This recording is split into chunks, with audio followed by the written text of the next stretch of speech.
I will be able to predict his exact behavior. Now, human beings are complex and complicated. It's very difficult for us to analyze every aspect of human nature.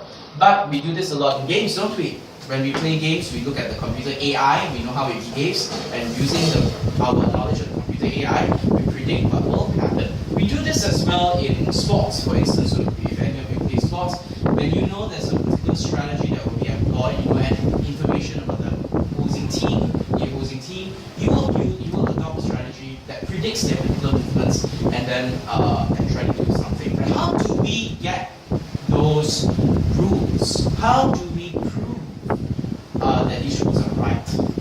What do we do? Evidence, statement, each statement.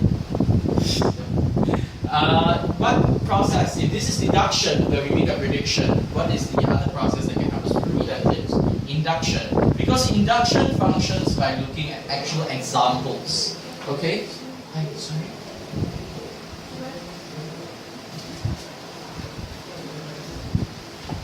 Okay, so induction functions by looking at actual examples. And when we look at actual examples, we try to derive, not just for the sake of looking at them, but we try to derive the rules. That's induction in a nutshell.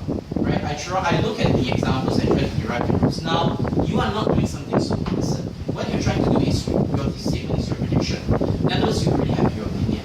You think this is the answer. You want to prove that it's right.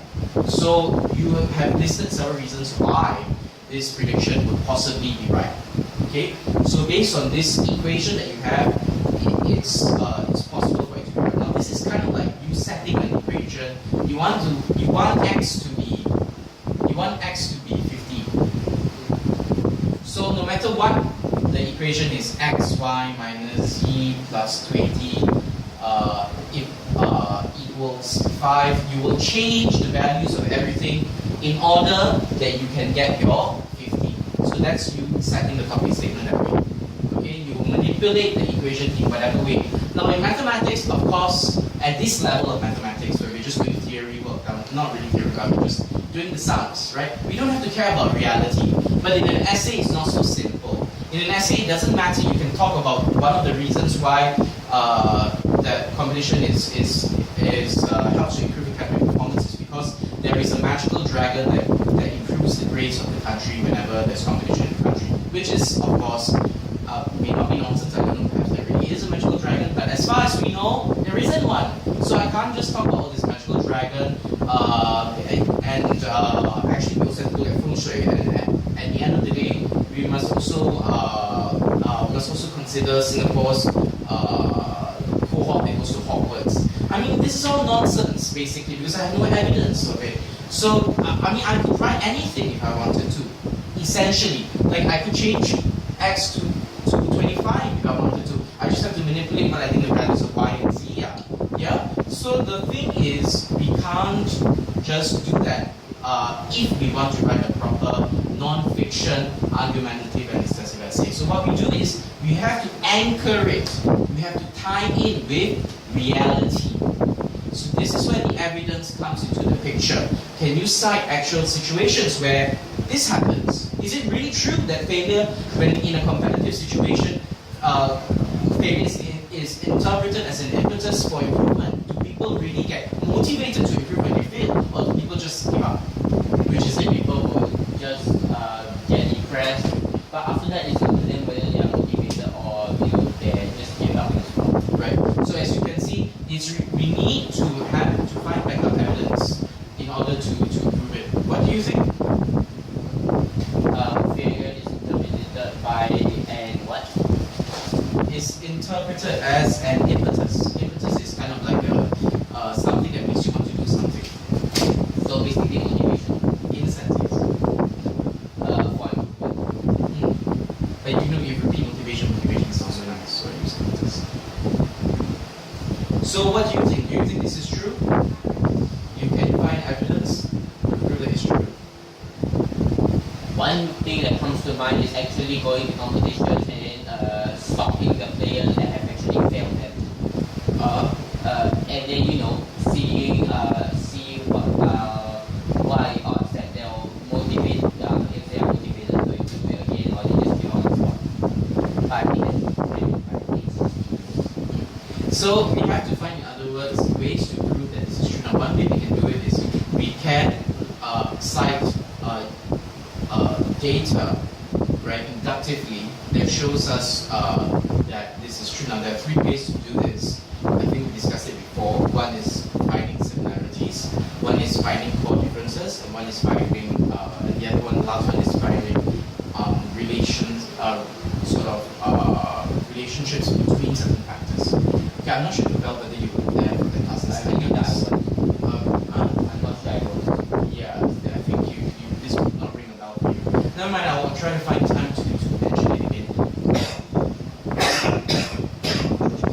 The point is that this is proven. You have to find a way to prove that this is true. Same with this, right? Is it true that that because of competition motivating people to not be complacent, stagnation is avoided, and therefore we will continuously improve? Is this true? Is this also true? Yes, because it provides motivation and attracts talent. Well, that's our thesis, but is this true? We might have evidence to support it. Because if we cannot prove that this is true, then our thesis is as good as nonsense. Yeah. Okay, I'm going to be brutally honest here. Yeah. Normally, I try to be more pleasant. I'm sure your teachers are also very kind and nice to you. But if you just permit me to be brutally honest, if you cannot do this, this is rubbish. If you cannot do this, then you're talking nonsense. Yes, it must be linked together. If anything down here is not, if you just do these two and you don't do this, you are rambling. Because I don't know what you're talking about. I don't know what you're trying to prove. Because you don't have a thesis statement, you can't link back to a thesis statement. You're just rambling. Going on, and rambling is going on and on, right? Without having a point. You just talk and talk and talk. And sometimes it might not even relate to whatever you're talking about. Yes, precisely. So, and then when you just have topic statement and thesis statement, I mean, you don't have evidence. You're just talking. I mean, it's just rubbish. I mean, I could, like I said, I could say there's a pearly unicorn that whenever the unicorn smiles, someone gets an A. Right? It's nonsense. I mean, and same thing between having evidence and thesis statement. I mean, your evidence is and thesis statement. Earlier I said it's nonsense. It's basically the same as when you have topic statement and thesis statement with no evidence. Because here you have your evidence, but it doesn't really prove anything. Because all you're just citing cases and cases, just telling stories, and you don't have any relation. Do you understand what I'm saying? Okay, but note that these are basic principles. They have different levels of difficulty. Okay, I can kick a ball poorly. I can kick a ball well. I can also kick the ball at an Olympic level. So the skill that you have is really different, even though the basic action of kicking will not really differ very much. But the skill is very different, right? Let me tell you a story I may have told before. One of my professors, when he was in Japan, he took up martial arts. I think it was Taekwondo, is it? Not Taekwondo, is it Judo? That's true. I'm not entirely sure. But he was taking up martial arts and they were doing, and you know, the way they do it in Japan, and perhaps they do it here as well in the same way. The seniors and the juniors line up and face each other. And the juniors will do the practices first. Right? And when the juniors did it, it was basically, this one was very basic. You've seen people do it. It's so easy. Yeah. Oh, I can do that. That's no big deal. So that was my professor's impression. It's no big deal. You can do that. And no people were sweat. They were like, no, get done, this. Then the seniors do it. Alright? And when the seniors did it, they did the same thing, essentially, but they were sweating at the end of it.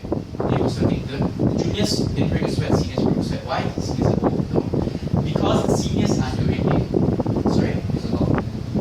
It's not just about energy. They are doing it the right way while the juniors are doing it wrong. It's like they're taking a long time while the juniors are doing something. In a sense, right? The juniors are missing like a lot of the points of it, and there's probably a lot of image training that the seniors have.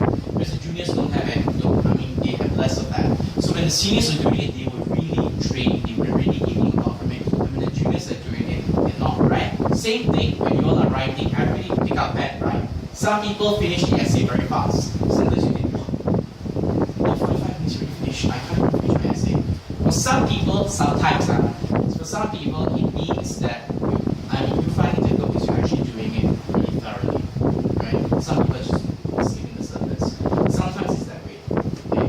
You can't just do it based on the length of time. But it does indicate to us that the same action does not mean that the same amount of work or the same level of skill is being applied to that work.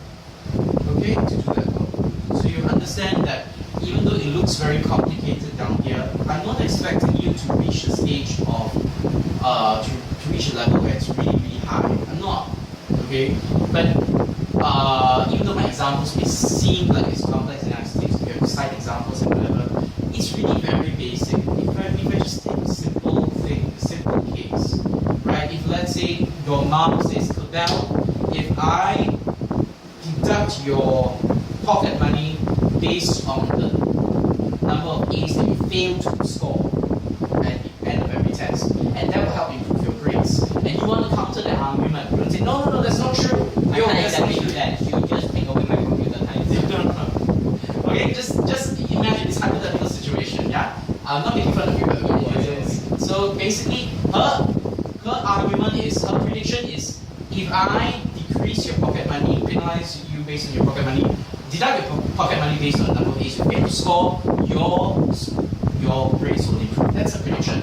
What's the argument for what do you think? What's the reason? How do you what made her think that this would help? Yeah. So in this sense, what do you think it is? What do you think would be the possible things? She's trying to make me work due to fear.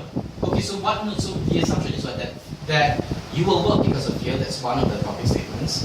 Another factor. Why would you have this fear anyway? Well, come on, let's face it. With money you can do a lot of things. Okay. So the value of money is important to you. Yeah. Okay. And another thing, there are others. Remember, you have to be exhaustive. Oh, right. Okay, let me see. Only deduct my pocket money. Only value. I don't see any problem with that. I just need money for lunch. That's it. Okay, but assuming that you probably need the money for something else. Alright, fine. And also that you probably can improve. That's the point. One important point is that you can improve. The point is you are not trying to. That's the impression. So this will provide now. Even if you provide motivation, if you don't have the ability, it doesn't make a difference. Yeah. So this is an important topic statement. This is an important topic statement that you must add as well, in a sense, or important point, I should say, rule, principle. We're not really going at the topic statement. It's not really organized as topic statement yet. But it's an underlying rule or principle, right? You must be able to improve. You must care about the money. You must need it for some reason. And you must fear the deduction of money. And this fear is translatable to motivation. Yeah? Makes sense?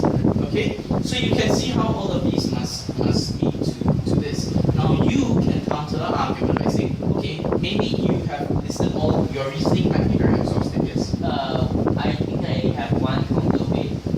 Tell my mom that maybe because of the fear of my pocket money being deducted, and don't pay for me that, the fear may be too big for me to handle, and I might end up doing worse as it is on my grades. Yes, so you're claiming that the reasoning statements are not exhaustive, meaning there's more information that needs to be added. So the added information is that fear, when it's too much, too great for Cavell to handle, he will not be able to improve. That's one way of doing it. It's like stress or pressure. Yes, certainly. So that's one way, by adding more talking sentences to sort of so that the prediction changes. Yeah? If I add another variable to this equation, the number might change, right? The overall value will change, of x will change. So that is one way of doing it. Another way of doing it, and Cavell mentioned it earlier, is that the statements might not be correct, right? Cavell mentioned that it's not true. It's not true that I need the money that much. No, I only need it for lunch. Heck, Yeah. My school only gives me the school lunch is only like $2. Yeah, I only need $2. So, and I don't think you want to starve me. So really, I don't care. So So if that is the case, right? So you're saying that that he needs the money, the statement he needs the money, you'll be fearful that the money is deducted. These statements are false. They're not true, and that's one way of doing it. But note that you cannot do this convincingly. Like you might say that, okay, I don't really care about the money, but perhaps Cabell does care. So then Cabell's mom can then cite evidence that he does care. Don't you have like a friend's birthday coming up, and I heard that you want to get him a gift. So I think you might need the money, don't you think so? That kind of thing. So then that is a counter, not on the side of deduction, but on the side of induction. You see? So on the side of induction, evidence is important things about evidence is that evidence must be relevant, and evidence must be representative.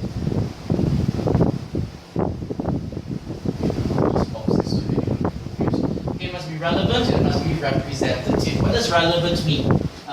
Related in something. Yeah, related to it. Yes, related to something. In this case, related to the issue. Yeah, this here. The other thing about representativeness is about the same. It's not about the same. There is a parallel to exhaustiveness. In exhaustiveness, we must get all the rules that influence the situation as far as possible, so that we make the right prediction. If we are short of one factor, we may make the wrong prediction. Yeah. The same thing with representativeness. The evidence needs to be representative, but it's not the same as exhaustive, but there's a parallel that we mentioned. For representativeness, if your evidence is only about a small group or small issue, small matter, like for example in Cabell's case, if the issue about money, it's not all the time that it's bothered about money, it's only bothered about money for this particular time period.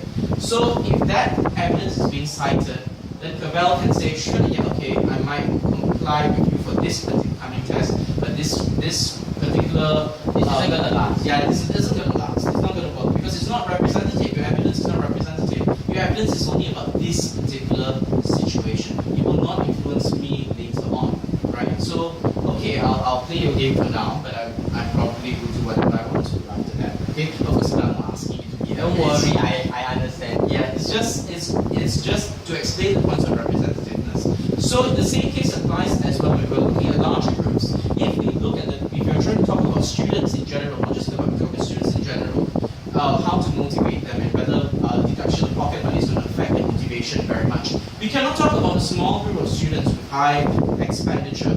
I mean, they spend a lot, right? We have to talk about a larger group, right? Most students, are they really very affected by this, right? So it's not, yeah, about pocket money. So it's not fair for you to only look at a small subsection, because if you do statistics, that's part of mathematics, you cannot just take something that's not representative and decide to take something that's not representative. You need a larger group or something. Yeah, larger percentage. Or the larger is general rule of thumb is better, but there are also other things as well. If I want to check how wealthy a country is, I cannot just look at the richest, nor can I just look at the poorest. Right? I need to take sort of maybe based on the population, based on the population, the percentage of the population, how much of its average income is, right? Per capita income as well, to be fair, right? When you take a total average, do you know it's when you take a total average of how much every Singaporean earns, it's probably going to be higher than what an average Singaporean earns. Why? Because the rich people are really, really rich. They got a lot of money. If you take the money and divide it amongst the people, it seems as if everyone else is also getting richer, but it's not the case. So normally we do a per capita income kind of thing.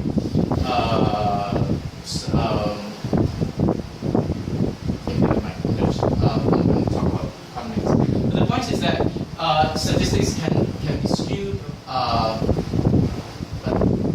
statistics is not within your area of interest. If you're interested when you enter JC, we can talk a little bit more about statistics, but I'm not a mathematics student of math, so it'd be better if you speak to a math teacher about statistics. Okay, but representativeness is important in evidence. Your evidence must be representative in order for you to be relevant to the larger group in that sense. Now, this is not a problem if Bell's mom, for instance, only it's only bothered about this particular coming test. She's only bothered about that. So it doesn't matter my thesis. Only for this test, this upcoming test. I'm only bothered about that. So I'm not bothered about the entire year. I have other ways of dealing with you. So then it will be then that would still be relevant. Okay? You know, I have a counter way to deal with all my mom's pressurizing me. Basically, if she's gonna threaten me with something, I'm just gonna have to get used to it. Sooner or later, it doesn't. I'm not saying that I will succumb to it and then make it a part of my daily life. Yeah. I'm just gonna get used to it for this couple of times, and until my mom gets sick of it, she realizes there's no effect on me whatsoever.